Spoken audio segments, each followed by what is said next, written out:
Hi everyone, welcome to Simply Eatable. I'm Amanda Mann, and today I am going to show you probably one of the most labor-intensive recipes that I have, but it is very worth it. Tortillas.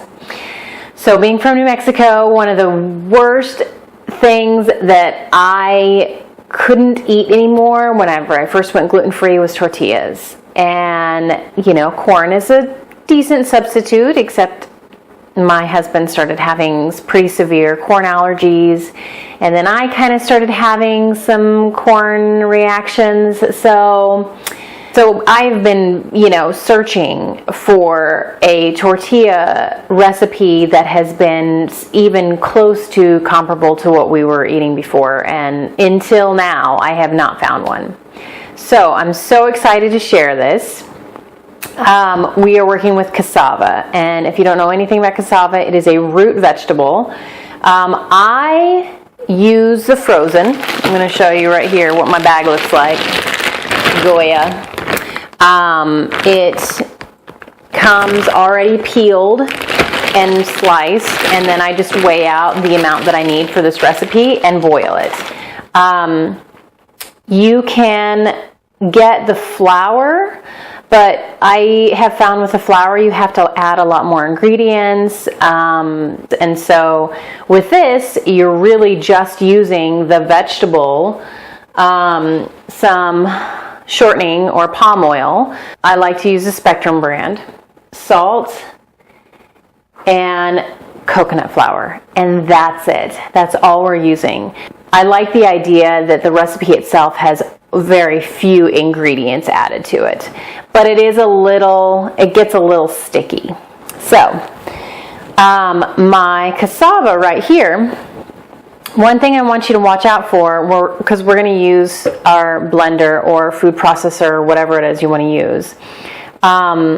If you see this piece of cassava, it opens up and there's this little stringy thing.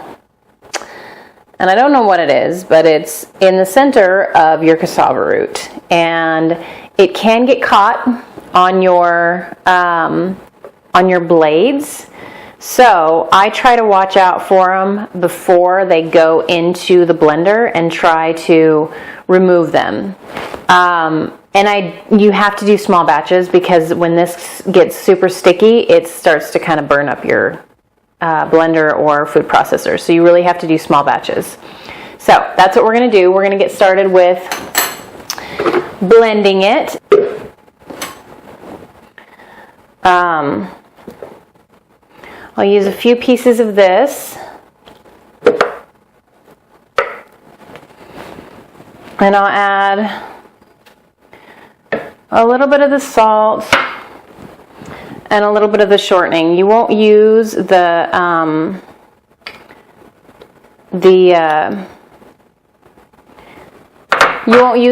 coconut flour until the very end.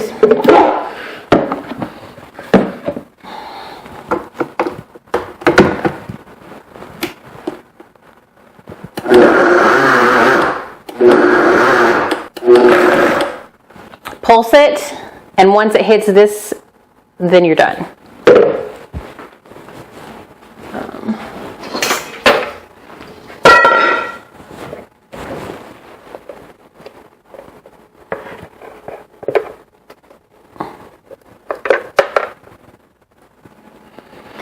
Now, if your batter is not completely smooth, that's okay, because I'll show you once you roll it out how you can smush the pieces and get them all mixed in well.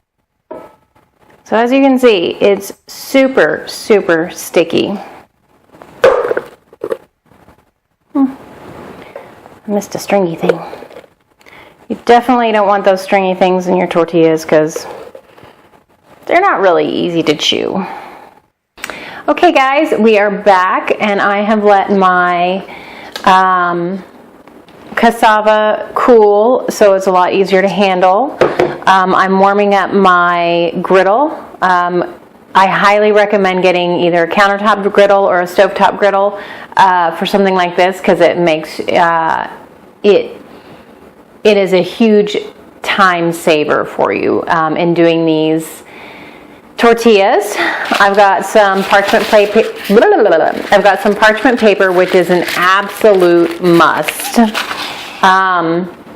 And I have some gloves, and I know this is kind of weird, but it's super sticky at this point, and I prefer using these types of gloves to do the mixing because I can really get my hands in there without getting sticky stuff in my nails and in my rings, which I know I can take off, but you know, it's super sticky and it's just easier for me to use gloves. So now I have my stuff, and I'm going to go ahead and add the coconut flour to it. And then this is whenever I really start to get in there and do the mixing. Once you add that coconut flour to it, it completely changes into a dough that is moldable, and at this point, if you tend to find larger chunks of your cassava in here, just smush them and get them all mixed in. All right.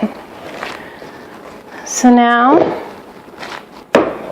you set this aside. I like to use plastic because that's the easiest for me. And I get a ball. It doesn't have to be perfect because remember, this is for you.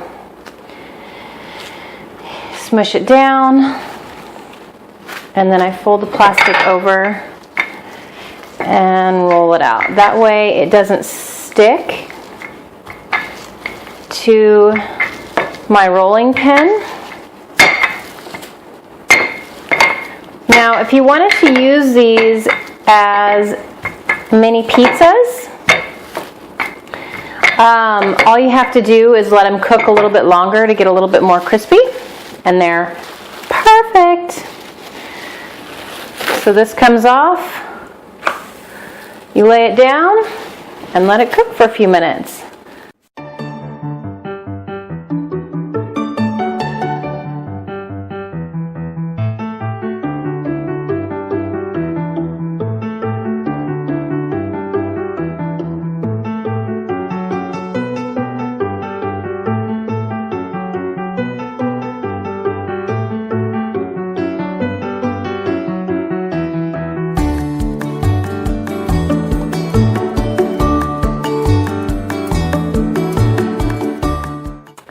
Okay guys, so as you can see, the process is not really hard, it's just time consuming.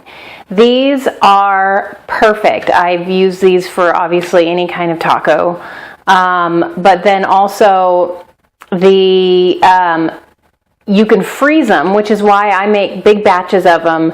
I keep a few of them in my fridge and I freeze the rest. And once you want to take them out, you just put them on your griddle and warm them up, and they are amazing. And I've even used these instead of making a full